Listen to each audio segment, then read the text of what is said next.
Hey guys, so in today's video, I'm going to show you how to fix WhatsApp anding.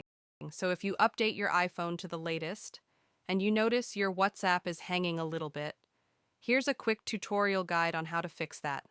The first thing you need to do is open your settings, and you need to scroll down till you see General, click on General, and you need to click on iPhone Storage.